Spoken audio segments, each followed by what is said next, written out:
बिस्मिल्लाहिर्रहमानिर्रहीम। हसनैन कोटन इस के बी के मेरे मुअज़्ज़ज़ व्यूअर्स, उम्मीद करता हूँ आप सब ठीक होंगे, खैरियत से होंगे। सही जी, आज के नए व्लॉग के साथ मैं हाज़िर खिदमत हूँ। आज के इस व्लॉग में मैं बात करूँगा मेला हज़रत बाबा ग़ुलाम क़ादिर चिश्ती रहमतुल्लाह अलैह 2025। इस उर्स में होने वाले कुछ नाखुशगवार वाक़यात और कुछ मुस्बत महाफ़िल, होने वाले प्रोग्राम्स, मेला की मसरूफियात और इसके हवाले से दीगर जो मेरे पास अपडेट्स हैं वो शेयर करूँगा।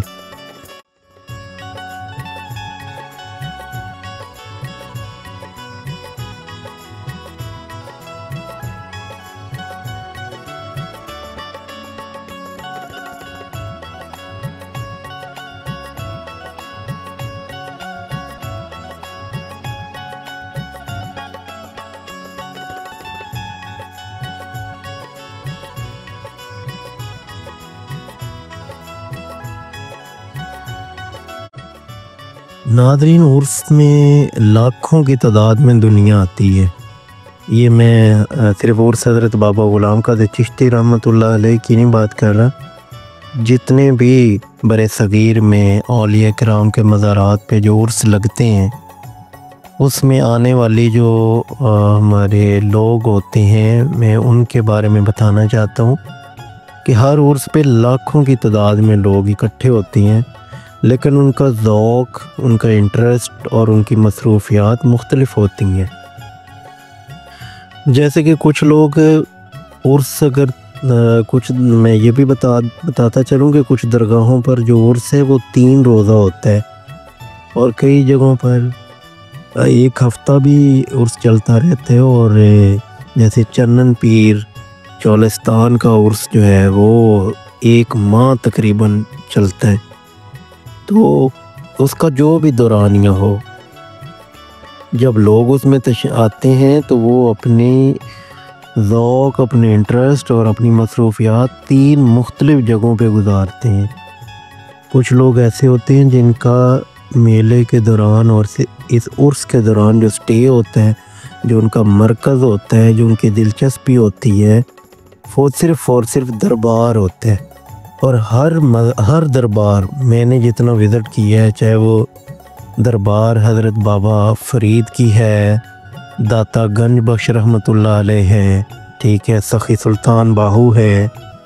सखी शहबाज कलंदर है, हज़रत बाबा मोहम्मद पनाह है,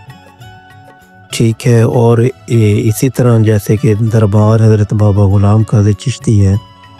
दरबार के साथ जामिया मस्जिद ज़रूर होती है। और ये इस बात का पैगाम है कि औलिया किराम ने हमेशा अल्लाह की वहदानियत की तबलीग की है। औलिया किराम ने सिर्फ़ अल्लाह की तौहीद की दावत दी है, अल्लाह की तरफ बुलाया है, नमाज का हुक्म दिया है और इनकी तमाम तर ज़िंदगी जो है वो सिर्फ़ अल्लाह की इबादत में गुज़री है। तो नाज़रीन, जो दरबारों पे ये जो उर्स लगते हैं और उसमें जो लोग आते हैं, उनमें से कुछ लोग ऐसे होते हैं जिनका इंटरेस्ट सिर्फ़ और सिर्फ, जिनका मरकज़ जो होता है वो सिर्फ़ ये दरबार और ये मस्जिदें होती हैं। वो 3 रोज़ा उर्स है तो वो 3 दिन अपना जो स्टे है या जो उनका क़याम है वो उस दरबार या उस मस्जिद में रखते हैं। इसमें वो 5 जगाना नमाज की पाबंदी करते हैं। उर्स के मौका पर दरबार शरीफ पे होने वाली जितनी महाफ़िल हैं, महफ़िल नात होती है, महफ़िल समा है, महफ़िल दरूद व सलाम है, खैरात बांटी जाती है, लंगर तकसीम किए जाते हैं, तो वो सिर्फ़ अपनी मसरूफियात को यहाँ तक रखते हैं। उर्स का शोर, उर्स पे लगने वाली रौनकें उनकी तवज्जो का मरकज़ नहीं होती हैं। वो सिर्फ़ वहाँ पर बैठते हैं और उनकी जो लौ है वो सिर्फ़ अल्लाह से लगी होती है। वो सिर्फ़ और सिर्फ एक कोने में पड़े सर झुकाए अल्लाह के उस वली की ज़िंदगी को सोचते हैं कि वो किस तरह से अल्लाह की यादों में मगन रहे, अपनी ज़िंदगी को अल्लाह की वहदानियत और रसूल अल्लाह सल्लल्लाहु अलैहि वसल्लम की मोहब्बत में गुजारी। जब वो इन यादों में गुजारते हैं तो वो चूँकि दरबार वाला उनका आइडियल होता है, تو وہ پھر اپنے آئیڈیل کے مطابق خود کو بھی ڈھالنے کی کوشش کرتے ہیں اور خود اپنے لمحات کو ویسے ہی گزارنے کی کوشش کرتے ہیں جیسے ان کے پیر و مرشد نے گزارے ہوتے ہیں، یعنی اللہ کا ذکر اور اللہ کی یاد۔ جی ناظرین، اور کچھ لوگ جو ان عرس پہ تشریف لاتے ہیں ان کا مرکز کچھ بہت میں نے دیکھے ہیں، کچھ لوگ ایسے بھی ہوتے ہیں چاہے وہ 3 دن کا عرس ہے یا جتنا بھی اس کا دورانیہ ہو، وہ دربار پہ بھی نہیں آتے۔ وہ جو عرس اس وقت لگا ہوتا ہے، جو اس وقت دیگر جو پروگرام ہو رہے ہوتے ہیں جیسے کہ گھوڑا ڈانس ہے، ٹھیک ہے، بیل دوڑ ہے، والی بال کھیلے جا رہے ہیں، ٹھیک ہے، کبڈی ہو رہی ہے، وہ صرف ان میں دلچسپی رکھتے ہیں۔ وہ آتے ہیں اور ان پروگرامز میں یا ان ایونٹس کے اندر شامل ہوتے ہیں، اپنا وقت گزارتے ہیں اور اپنا وقت گزارنے کے بعد یہاں سے چلے جاتے ہیں۔ لیکن کچھ لوگ ایسے بھی میں نے دیکھے ہیں کہ جو ان پروگرام میں بھی نہیں آتے، وہ صرف بچوں کو ساتھ لاتے ہیں اور وہاں پر لگے جتنے سٹالز ہوتے ہیں وہاں پر بچوں کو گھما رہے ہوتے ہیں۔ کچھ سٹال پہ مختلف کھانے، مختلف قسم کے جو ان کی جو مطلب کہ جو کھانے پینے کی اشیاء وہاں پر موجود ہوتی ہیں، جو سٹالز لگے ہوتے ہیں وہاں پر انجوائے کرتے ہیں، خود بھی کھاتے ہیں، بچوں کو بھی کھلاتے ہیں، بچوں کے کھلونے لیتے ہیں، بچوں کو جھولوں پہ لے کے جانا، وہاں پر ان کو انجوائے کروانا۔ جب بچے وہاں اٹکیلیاں کرتے ہیں، خوش ہوتے ہیں، خوشی سے چیخیں مارتے ہیں، اچھلتے ہیں، کودتے ہیں، انجوائے کرتے ہیں، تو ان کے والدین کو اس سے بڑی خوشی اور مسرت حاصل ہوتی ہے، اور وہ صرف ان چیزوں کے اندر تھوڑا ٹائم گزار کے یہاں سے چلے جاتے ہیں۔ یعنی ہے تو عرس اس ولی اللہ کا جس کا مقصد صرف اور صرف ختم قرآن پاک ہوتا ہے، ان کی ایصال ثواب کے لیے، ان کے ایصال ثواب کے لیے وہاں پر محافل کا اہتمام کیا جا رہا ہوتا ہے، اور صرف وہاں پر جو عالم دین تشریف لاتے ہیں وہ وہی تبلیغ، وہی ہماری رہنمائی، وہی زندگی گزارنے کے اصولوں پر بات کرتے ہیں۔ لیکن جیسے کہ دنیا میں رہ کر ہمارے مختلف مشاغل ہوتے ہیں، ہماری مختلف دلچسپیاں ہوتی ہیں، اور ہم اس میں رہ کر زندگی گزار رہے ہوتے ہیں، تو میلے اور ان عرس کے موقع پر بھی لوگ ان 3-4 مختلف قسم کے یہ جن کا میں نے اوپر ذکر کیا ہے ان میں رہ کر اپنی زندگی گزارتے ہیں، اپنا ٹائم گزارتے ہیں، وہ دن گزارتے ہیں، اور اس طرح سے عرس اپنے اختتام کو پہنچتا ہے۔ ناظرین، میں اس موقع پر یہ بات کرنا بھی ضروری سمجھوں گا کہ یہاں پر ہزاروں لوگوں کا روزگار لگتا ہے۔ ہمارے پنجاب کے جو میلہ جات ہیں، جو عرس لگتے ہیں، اس میں ہمارے پنجاب کا کلچر، ہماری روایات، یقیناً اس کا تعلق ہمارے مذہب سے تو نہیں ہے، لیکن ہمارے ملک کی روایات، ہمارا کلچر، ہمارا پنجاب، ہماری زندگی کی جتنی رونقیں ہیں، یہ ساری ہمیں میلہ میں دیکھنے کو ملتی ہیں۔ ناظرین، میلہ کے موقع پر ہمارے پنجاب کے مختلف کلچرز کے رنگ دیکھنے کو ملتے ہیں۔ ہزاروں لوگ جن کا روزگار کا ذریعہ ہی یہ عرس اور میلہ جات ہے، تو وہاں پر وہ اپنے سٹال، اپنی دکانیں، اپنی مٹھائی کی دکانیں، کھلونوں کی دکانیں، کھانے پینے کے سٹالز، جھولے، دور دراز کے علاقوں سے ایک طویل سفر طے کرتے ہوئے پہنچتے ہیں، اور لوگوں کو نہ صرف انٹرٹینمنٹ کرتے ہیں، ان کو ان کی پسند کی مٹھائیاں ملتی ہیں، ان کی پسند کی چیزیں ملتی ہیں، بچوں کو ان کی پسند کے کھلونے ملتے ہیں، ان کی پسند کے ان کو جھولے ملتے ہیں، اور لاکھوں کروڑوں کی سیل جو ہوتی ہے وہ ان 3-4 روز کے اندر جو ہے وہ یہاں پر ہو جاتی ہے۔ تو اللہ تعالیٰ نے ان تمام لوگوں کا جو ذریعہ روزگار ہے وہ یہ تمام تر میلے وغیرہ جو ہیں ان کا بنتے ہیں۔ اور میں آپ کو یہ بھی بتاتا چلوں کہ ان لوگوں کی زندگی بڑی مشکلات کا شکار ہوتی ہے۔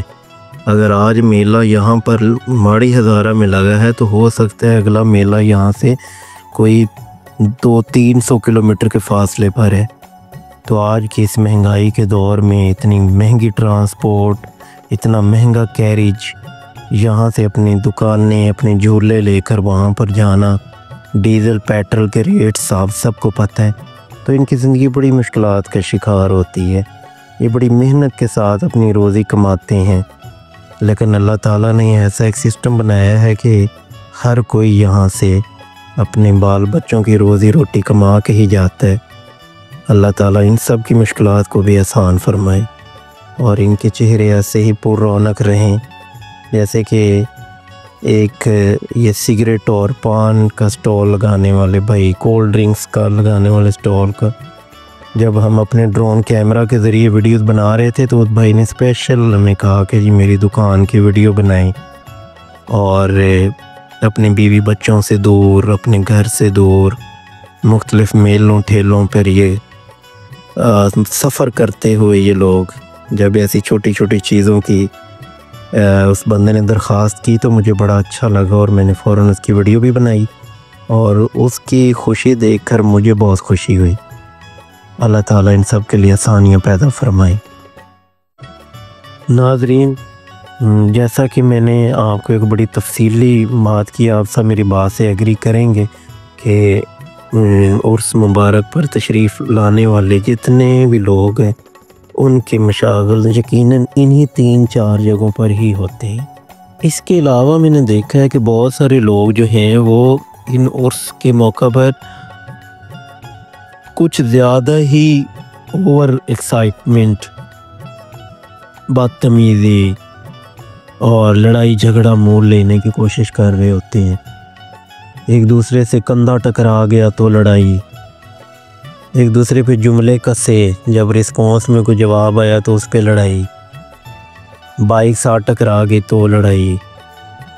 यानी कि मुख्तलिफ बातों पे बहाने से लड़ाई मोल लेना उन लोगों का काम होता है। और बदकिस्मती के साथ हमारी जो माशरे के अंदर जो हमारे अंदर हौसला ख़त्म हो गया है, अदम बर्दाश्त का हम शिकार हो चुके हैं। तो जब कि हम दूसरे की बात बर्दाश्त नहीं करते और ये बात आगे बढ़ती इस लेवल पे चली जाती है कि गुत्थम गुत्था हो जाते हैं, एक दूसरे के दस्ते गिरबान तक हम पहुंच जाते हैं और मरने मराने पे हम तुल जाते हैं। और इस तरह से इन उर्स और मेलों पर एक नाखुशगवार वाक़यात अक्सर आपको सुनने को मिलते हैं और कई लोग सिर्फ़ इन चीज़ों से बड़े मोहतात होकर वो टाइम गुजारते हैं और उनकी जो बर्दाश्त का लेवल है वो थोड़ा बड़ा होता है, वो अपना मुस्बत बिहेव वहाँ पर करते हैं और जब देखते हैं कि इस तरह का कोई सीन बन रहा है तो वो वहाँ से दूर हट जाते हैं। तो उर्स हज़रत बाबा ग़ुलाम क़ादिर चिश्ती रहमतुल्लाह अलैह के इस मौका पर भी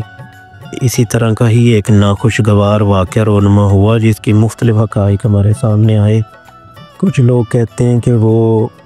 जिस शख्स की यहाँ पर लड़ाई के दौरान डेथ हुई है वो पहले से ही बीमार था, उसको दमे का मसला था और जब वो लड़ाई हुई है तो उस लड़ाई के दौरान उसको उस रश के अंदर उसका दम घुटा है और दम घुटने की वजह से उसकी अचानक डेथ हो गई। और कुछ का मौक़िफ़ ये है कि लड़ाई इस कदर ज़्यादा थी कि उसको किसी ने उसके सर पे कोई डंडा या कोई ऐसी चीज़ मारी है जिससे वो उसकी वो ज़ख़म गहरा आया और उसकी डेथ हुई है। बाकी मेरे पास इसके कोई प्रॉपरली हक़ाइक़ तो नहीं है, लेकिन सुनो सुनाई जो मुझे इन्फॉर्मेशन मिली वो मैंने आपसे शेयर कर दी है। लेकिन मैं एक चीज़ यहाँ पर ज़रूर कहना चाहूँगा कि जिस वली का उर्स हो रहा होता है ना तो उनकी ये तालीमात हैं और ना उर्स की इंतज़ामिया जो होती है, जो दरबार के गद्दी नशीन होते हैं, ना उनका मकसद होता है कि ऐसे वाक़यात रोनुमा हों। उन्होंने अपने तय बहुत ज़बरदस्त और बहुत ही अच्छे इंतज़ामात किए होते हैं, लेकिन आज की नौजवान नस्ल की इस अदम बर्दाश्त और इस दौर की जितनी भी हमारे अंदर बुराइयां जन्म ले चुकी हैं उनकी वजह से ऐसे वाक़यात रोनुमा होते हैं। तो फिर लोग इसका जो है मुख्तलिफ़ तरीक़ों से ملبہ کسی دوسرے پہ ڈالنے کی کوشش کرتے ہیں، جو کہ سراسر غلط ہے۔ تو ناظرین، امید کرتا ہوں آپ کو آج کا ولاگ، آج کی یہ معلومات، آج کی یہ ساری چیزیں سن کے دیکھ کر اچھا لگا ہوگا۔ میری دعا ہے کہ اللہ تعالیٰ ہماری نوجوان نسل کو ہدایت دے، اور اللہ تعالیٰ ہمیں اولیاء کرام کے نقش قدم پر چلنے کی توفیق عطا فرمائے۔ ہمیں اللہ اور اس کے رسول کے قریب کرنے کی جو ان کی کاوشیں ہیں، اللہ تعالیٰ ہمیں اس سے مستفید کرے، اور ہماری زندگیاں دین اسلام کے مطابق ہوں، اور ہم جو خرافات جن کی قطعاً اسلام میں اجازت نہیں ہے، اللہ ہمیں اس سے محفوظ رکھے۔ اللہ تعالیٰ آپ سب کا حامی و ناصر ہو۔ اس نئے ولاگ کے ساتھ انشاءاللہ بہت جلد ملاقات ہوگی، تب تک اجازت دیجیے گا۔ اللہ حافظ۔